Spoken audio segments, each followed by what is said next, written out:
In this latest edition of the Molecule Pod, methane emissions and what exactly gas distributors are doing about them. A potent greenhouse gas present in the agriculture, energy and other sectors, methane is in the spotlight ahead of this year's COP28 in the United Arab Emirates. But it's also a big feature in discussions at EU level. On today's pod, we take a look at the work of European gas distributors and see how upcoming legislation could affect how emissions are detected and reduced. We're joined by Hennig of German company Thüga, Leonardo of Italy's Italgas, and Renato Winkler of Picarro, a company that measures greenhouse gas concentrations across markets. Let's jump right in today's Molecule Pod. Welcome to you all, and thank you for joining Eurogas on the Molecule Pod. To kick off, it's fair to say that methane emissions are firmly on the policy agenda right here in the European Union and on a global level, as we know. So to start with yourself, Eva, why are we talking about this so much in the first place? Could you just set the scene and just tell us why it matters? Thank you very much, Matthew, and thank you very much for the invite. I think the biggest topic is that methane is a very strong climate gas. It's much stronger than CO2, and this is why this is driving the climate change. And there are methane emissions which are very, very hard to abate. Just think about the cows or think about the rice fields. So there's a lot of methane emissions coming from agriculture, and not only from the cows, of course, but a lot of landscaping from the moors. And there's also methane emission which is coming from the energy industry. And when you look at the charts, how the methane emissions have been increasing in the past years, it's a very, very steep incline. And this is why everybody's talking about it. And it's not a new topic. So for us, what is today called methane emissions was before methane losses, which in the gas industry is a very, very important topic for security reasons. And now we are combining it to say, well, we reduce, of course, both. Okay, thank you, Eva. Appreciate it.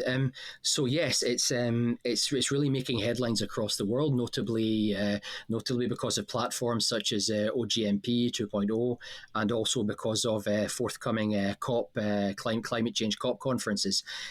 So we're clear on why the international community and obviously EU policymakers here in Brussels need to pay serious attention to this. But what kind of steps are we taking on the side of the gas industry?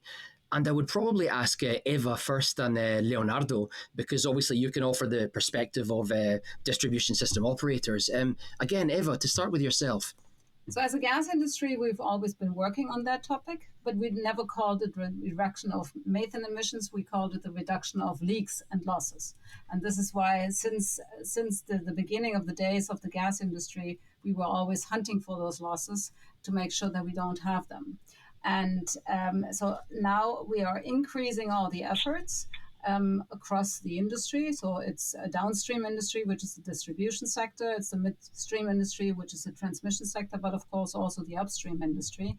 And we are part of the OGMP. So OGMP, for those of you who might not know it, it's a platform which has been set up by the UN. It's led by the UN. It's in combination with the Environmental Defense Fund. And it started off with the upstream companies. It's a voluntary platform. And 3 years ago, it opened up to the other infrastructure providers. So also DSOs and TSOs and terminals joined. And the way that OGMP is working is that you learn from each other. This is why I think OGMP is a great thing, because what somebody does in one country, I just think about Leonardo, what he's doing with Picarro, never heard about that before. So we are learning from each other. And there's a very strict rule what you have to do. So you have to get better every year. You have to go deep down into your reporting. And because one of the topic in methane emissions is that the reporting numbers are not the best. Mm-hmm. And to figure out where the methane is really coming from means that everybody has to hunt down those numbers. And this is why we've spent a lot of time just doing measurements, doing calculations, and collect all those numbers together. Thank you, Eva. Yes, Leonardo, just to rebound on that. So there's a lot of effort on measurements and calculations. What specifically is your perspective at Italgas? I mean, what kind of initiatives do you have on the measurement and calculation side? Could you maybe just give us an example? Because we really need to know what industry is doing here and that they're active. Yes, first of all, let me clarify what a DSO is and what are the main characteristics of its activity. And basically, a DSO is an infrastructure operator that receives natural gas from a large cross-country pipeline, usually fed at the border by international interconnectors or LNG terminals. And its main task is to deliver this gas to the final consumer. To give you an idea, Italgas manages around 80,000 kilometers of gas pipelines and serves around 8 million customers. And in doing so, Italgas uses several thousands pressure reduction plants and stations, most of which are in highly urbanized environments and are exposed to numerous threats. And this is why all these elements, the elements of a grid, have a diverse propensity to leak. And this is why the problem of methane emission is a problem that must be addressed considering this reality.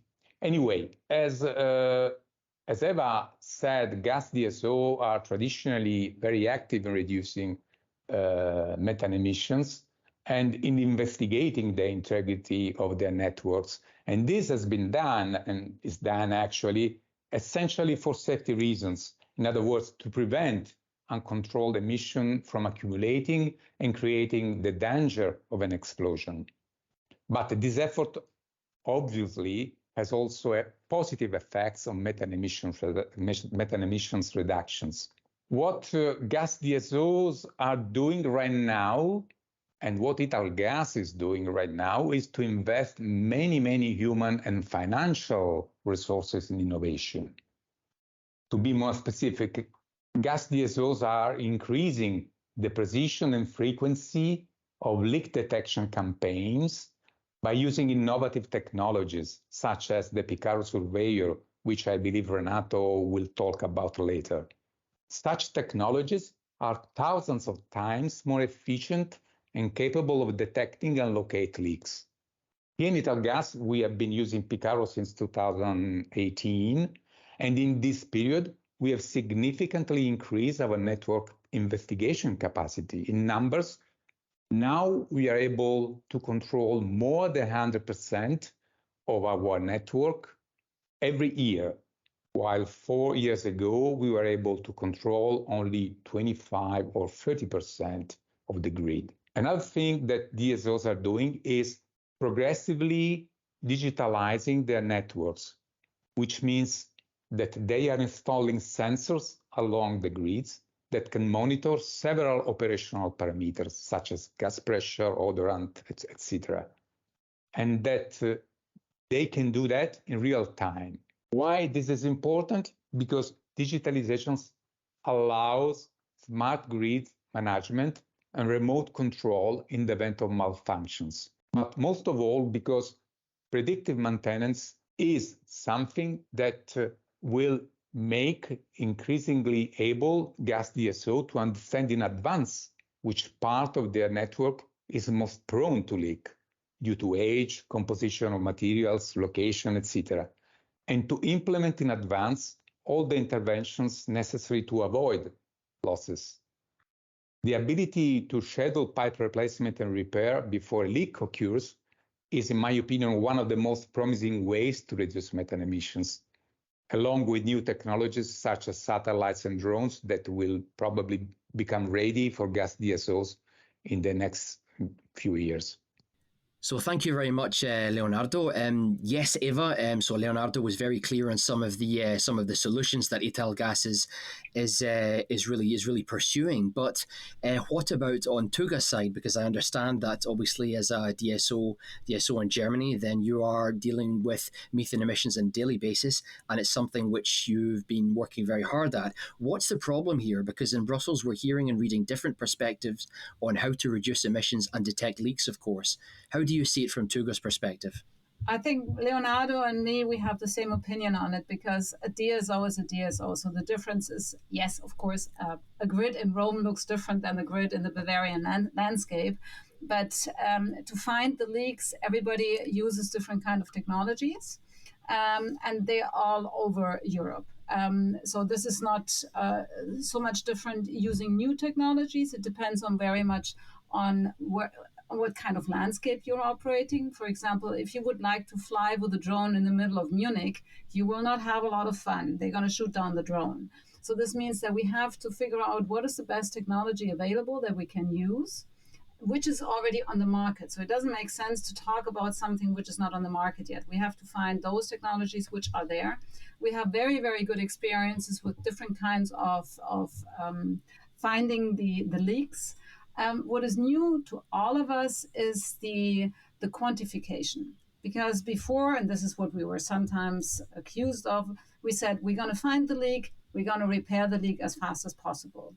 And we didn't really care whether it was 1 cubic meter or 10 cubic meters. It was about how to find it and how to repair it. Now it's two things. It's to find the leak, to repair it, but also to say, how big was the leak?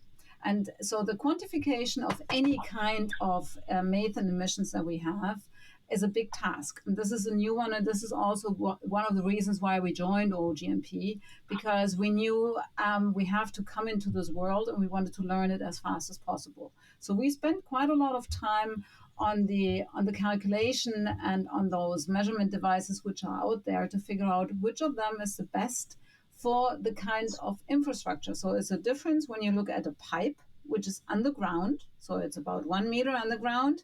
If you find a leak, then to say, okay, how big is the leak? The second thing is when you have something which is above ground, so you have a station, you can open up the station, you can go in there, and you can do a lot of things to it.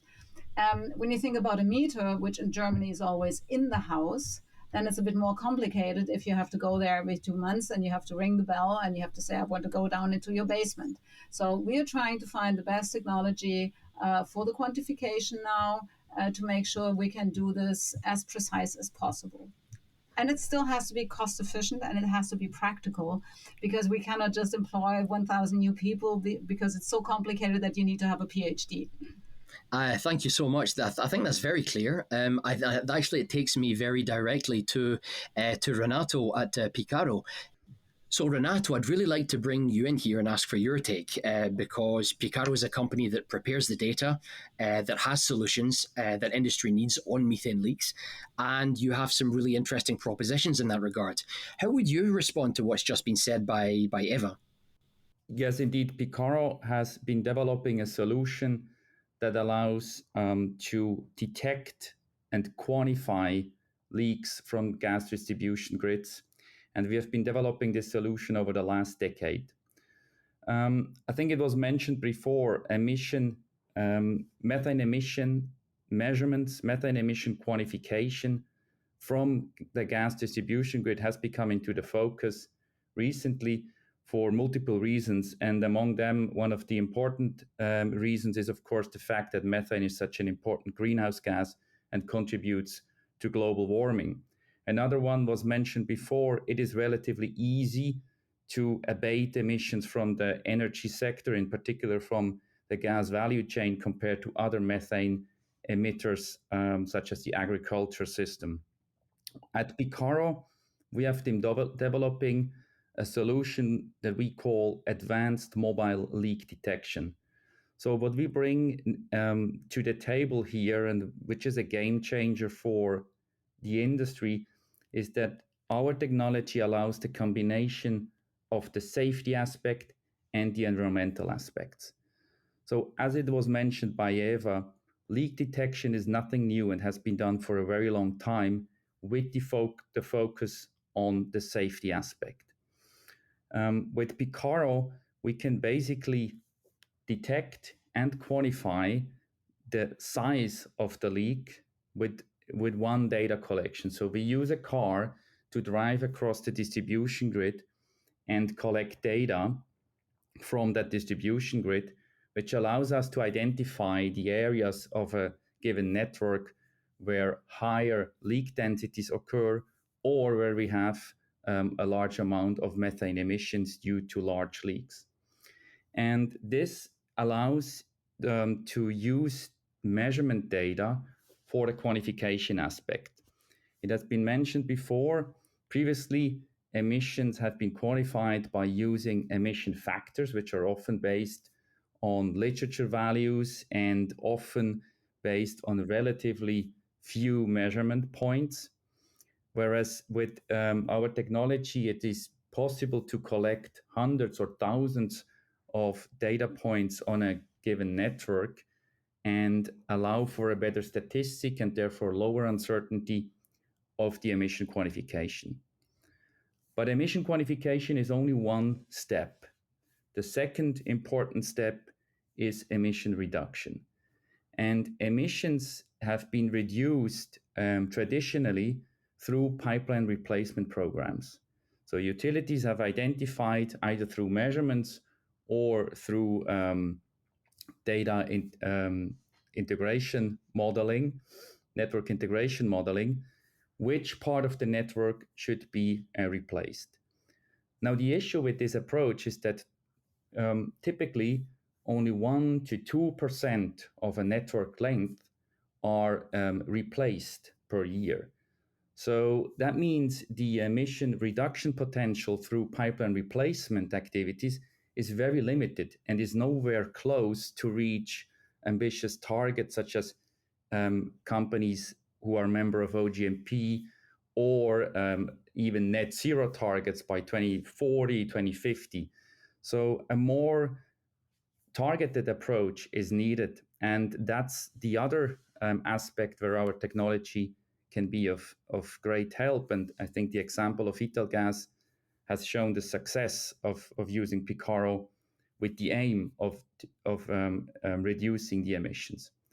So by collecting these data, the first step is we can use measurement data, large amount of measurement data, to accurately quantify the emissions.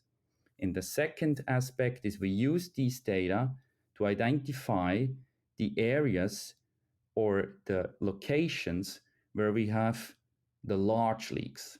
And typically in a given network, only a very small number of leaks are considered large, only about 5%. So there's a rule of thumb that 5% of your leaks represent 50% of your emissions.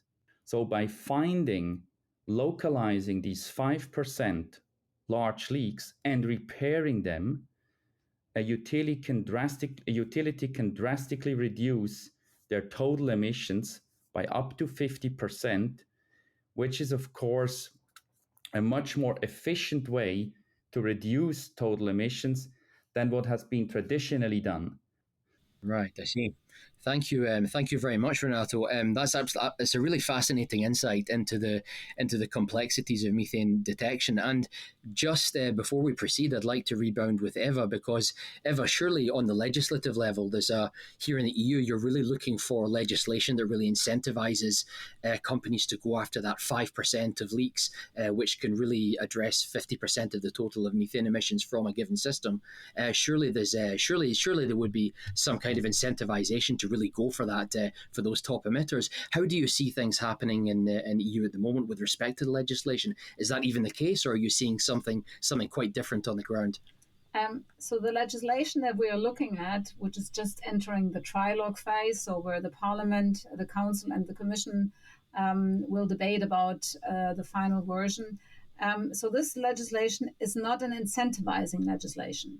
This is a legislation which is very descriptive. So it tells us in very great detail, and it's a very technical legislation, in very great detail, what we have to do. So how often do we have to go out, with what kind of measurement devices? So this is another way of writing a legislation. An incentivizing legislation would say, okay, here's your target, and you have to reach the target. And if you have reached the target, you only have to go once every 2 or every 3 years. So you would prolong the cycles, because we've seen this when we do leak research. We have some pipes, especially in the polyethylene world, and some of the grids in Europe are going up to 100% of polyethylene, so it's plastic pipes. Right. You can have stretches of hundreds of kilometers where you don't have not even one leak. My goodness, okay. So this means that there is a huge difference, and Leonardo has mentioned that, it's a huge difference on the material that we have in the ground, that you have older material, which is more prone for leaks. So it's old steel pipes, which for example, don't have an insulation. Right.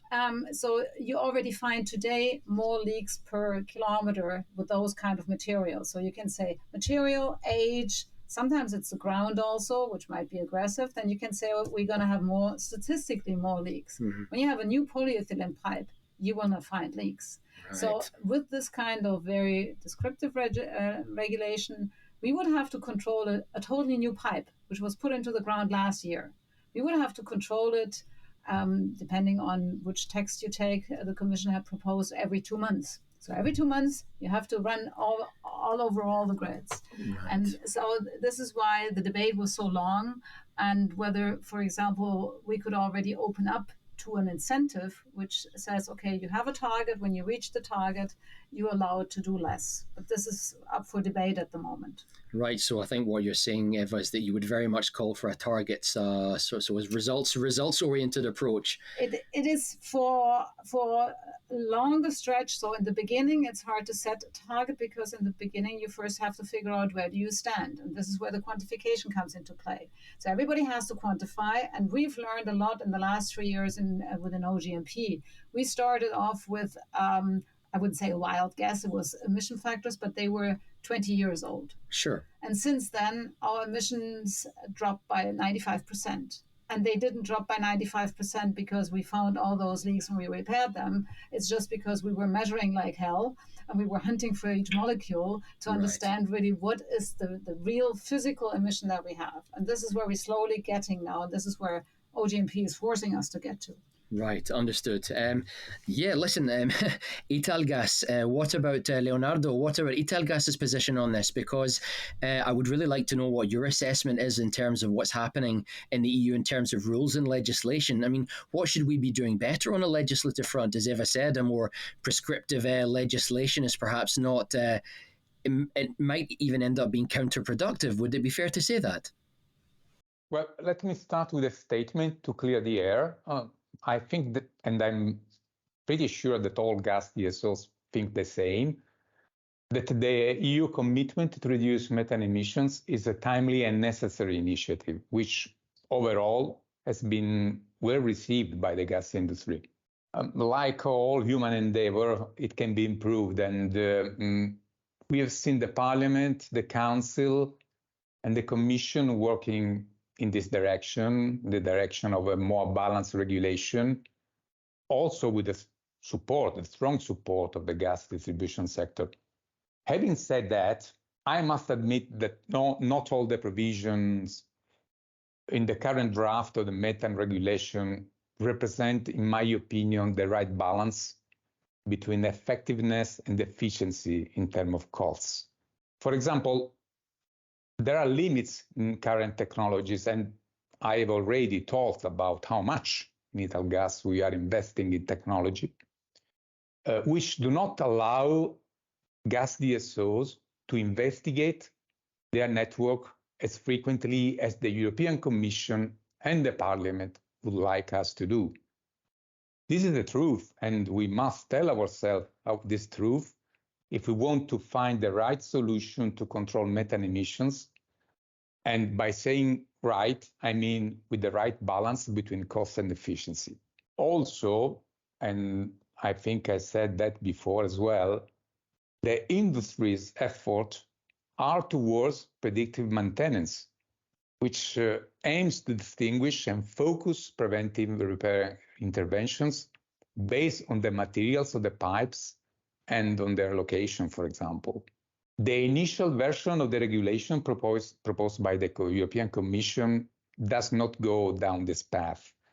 It does not distinguish between the different segments of the gas value chain, for example, upstream, midstream, and downstream. It does not distinguish between the different materials, and it does not distinguish between whether these are placed above or below the ground. I think that a prescriptive regulation, but most of all the regulation that is written in this way, will lead to higher cost without improving the operator's ability to prevent and reduce leaks, which we would like to do, and we would do if we were able to target our intervention to the part of the network that is most prone to leak. To conclude, I think that the European Parliament and especially the Council seem to have understood this reality better, but considering the position expressed in the ongoing trilogues, I have reservation about whether we will really be able to change direction and arrive at a truly balanced regulation. Thank you, Leonardo. No, listen, that's very clear. Moving, Eva, would you like to rebound on that? Yes, I would like to build on what Leonardo has just said, and he's absolutely right. We're not going to change the direction that we are going now. But I think the DSO industry is moving much faster than most people think. So the one thing is that we really attacked this topic and said we're going to embrace it, and that's what you have to do. You have to embrace it. You have to work on it every day. It's not something you can do every once in a while. So you have to have somebody responsible and really do all the work. The second point is that most of the DSOs that we have here within Eurogas and also in the other association are working very, very constantly now on the decarbonization of the gas grid. And so we have in Thüga, we have a principle which says that the decarbonization of the gas distribution grid has two parts. So the one part consists of changing the content, which is then to be either hydrogen or biomethane or a combination of both. And the other part is a reduction of methane emissions. And they go hand in hand. And this is where, as Leonardo said, you have to look forward, you have to be innovative. And we think being innovative means you have to combine those two. So if I look at a grid and I want to figure out whether that grid is hydrogen ready, and I find something which is not hydrogen ready or which is leaking, then I just say, have to get rid of it for both. So we try to look with those double eyes at everything now, that we say, okay, we have to get the grid ready for all the different kind of gases, and we want to get rid of the methane emissions. And so cost efficiency is a topic because we are regulated entities. We have grid tariffs which are paid by the customers, and we are not able just to say, okay, let's buy a satellite and bring it up. We have to make sure that we comply to all the rules which are part of the regulation too. And this is why we are not totally free in what we are doing. Right. Okay. Again, very clear, Eva. But I'm also sensing that there are many challenges ahead for DSOs. As you're saying, DSOs are regulated entities, and therefore you don't have the total freedom to take any course of action that you might wish. So. With that, I would probably ask Renato at this stage, on that note, I mean, what kind of improvements are we going to see to support DSOs such as Italgas and Thüga? What kind of developments are we going to see in terms of technology or even policy, Renato, on a global level? Are there going to be any developments really from your sector that will really drive down greenhouse gas emissions in this area? Yeah, I would maybe like to comment also on the EU legislation that is currently, as it is currently proposed, and put it a little bit into perspective. First, I think a couple of positive points that we see from our point of view is, and I think it was mentioned by Leonardo, it's timely and it's topical. It's the time to address this issue now. And we see this also on a global level. Just a couple of weeks ago, PHMSA, the federal ruling agency in the US, has proposed a new system that includes basically the emission flow rate as part of the grading system. So again, here we see this combination of the safety aspect. So the grading of a leak is traditionally linked to the safety aspect, combined now with the flow rate, which is clearly linked to the environmental aspect. Not to say that the flow rate doesn't have an influence on the safety. So we see this we see a global development in the US, in Europe, and I think a lot of these legislation is going into the right direction and is addressing an issue that needs to be addressed. I would like to add one point with regard to the legislation. It was brought up by Eva, and I think we agree on that depending on the material type, we find different amounts of leaks. So polyethylene tend to have much fewer leaks than other steel or iron pipelines. Still, we can find large leaks on all type of materials, and therefore it makes sense to survey all type of materials regularly. One aspect I think that is an added value for utilities for the future is by collecting data on the entirety of the grid, we also get an overview of the health status of the entirety of the grid. And I think that's a very important point in view of the so-called hydrogen readiness, and can be used as a proof point towards the regulator that the industry is ready and doing whatever it can for the next generation of gas distribution grids, which will have to transport renewable gases instead of natural gas. Thank you so much, Renato. Listen, thank you very much to all three of you. I think on that note, I think we can safely say that we would really encourage our listeners to watch this space, because there will be developments at European and at global level. With that, anything else to add on Leonardo's side or on Eva's side from the DSOs? It's a challenge. I've been doing those reports for the last three years, and it's a lot of numbers. But I really started embracing it. Well, I'm an engineer at heart, and this is why I love this kind of jobs. But those learning curves that we are flying through, and seeing what kind of developments are out there, and this is why I asked Leonardo before what kind of new gadgets are out there going to come.